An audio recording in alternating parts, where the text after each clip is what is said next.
Jelang berlangsungnya pilkada, sinyal dugaan institusi tak netral disuarakan Ketua Umum PDI Perjuangan Megawati Soekarno Putri. Lalu bagaimana pemerintah menjawab kecurigaan ini? Cukupkah langkah yang dilakukan pemerintah saat ini seperti menghentikan penyaluran bansos jelang pilkada? Kita bahas bersama Agung Baskoro, Direktur Eksekutif Trias Politika Strategis. Mas Agus, selamat petang. Selamat petang, Mas Dipo. Mas Agus, kita mulai. Bagaimana Anda memaknai pernyataan Megawati? Mengapa statement ini keluar dari seorang Ketua Umum PDI Perjuangan? Iya, pertama secara tekstual ya, kalau pidato itu kan disampaikan kemarin sekitar 7 menitan ya Mas Dipo. Jadi secara tekstual ini semacam alarm demokrasi kepada semua paslon ya, tentang bahaya soal netralitas aparat, kemudian soal money politics. Jadi ini masukan bagus, harus kita apresiasi supaya semua pihak, utamanya penyelenggara pemilu pilkada, ya harus bisa berbuat optimal, mencegah ataupun memitigasi segala kemungkinan terjadinya soal tadi ya money politics, aparat yang tidak netral ataupun mobilisasi ya beragam macam alat ataupun infrastruktur negara dalam pilkada ketika pencoblosan 27 November nanti.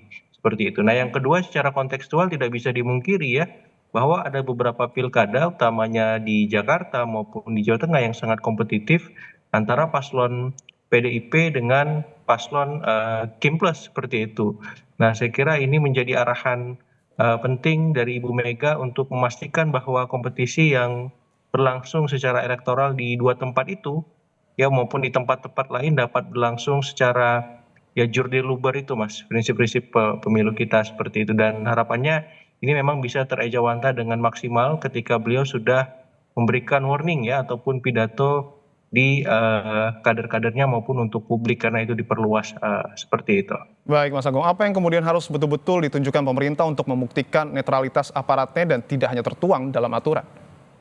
Iya, saya kira yang paling penting sebenarnya dalam konteks ini ya Bawaslu ya, kemudian Polri, TNI memastikan seluruh ya anggota-anggotanya bergerak sesuai tupoksi ya. Jadi dalam konteks Bawaslu ya dia harus turun ke bawah melihat bagaimana pelaksanaan pilkada di seluruh tempat apakah sudah sesuai dengan ya aturan ataupun standar minimal yang harus mereka kerjakan oleh KPU seperti itu. Yang kedua ya soal netralitas nanti mau tak mau seluruh ya pimpinan TNI Polri harus juga sama ya turun ke bawah memastikan bahwa pasukannya ataupun aparaturnya tidak melakukan tindak tanduk yang justru ya melanggar aturan-aturan yang sudah kita sepakati dalam bernegara ini seperti itu. Jadi ini lebih kepada pimpinannya Mas Dipo ya. Kalau pimpinannya memang intensif melakukan pengawasan ya, memastikan tidak ada celah ataupun hal-hal yang tidak perlu untuk mereka lakukan pada saat pilkada nanti, maka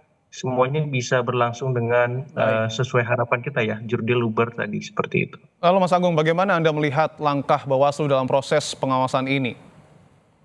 Iya, saya kira memang perlu terus diingatkan Mas Dipo ya, karena kita tahu seringkali laporan ataupun aspirasi masyarakat di level grassroots yang berkembang dan kemudian disampaikan ke Bawaslu memang minim direspon secara langsung ataupun secara konkret ya, ujungnya seperti apa. Karena itu saya kira memang Bawaslu perlu dalam tanda petik menambah ya SDM-nya ataupun infrastruktur alat-alatnya untuk mengawasi mungkin lebih canggih Baik. seperti itu, atau hal-hal yang lebih produktif lain supaya apa, supaya aspirasi masyarakat tadi punya kanal Baik, Mas dan Agung. arahan yang jelas seperti itu. Baik, sama-sama kita jaga perhelatan pilkada serentak yang akan berlangsung pada pekan depan. Terima kasih Agung Baskoro, Direktur Eksekutif Trias Politika Strategis.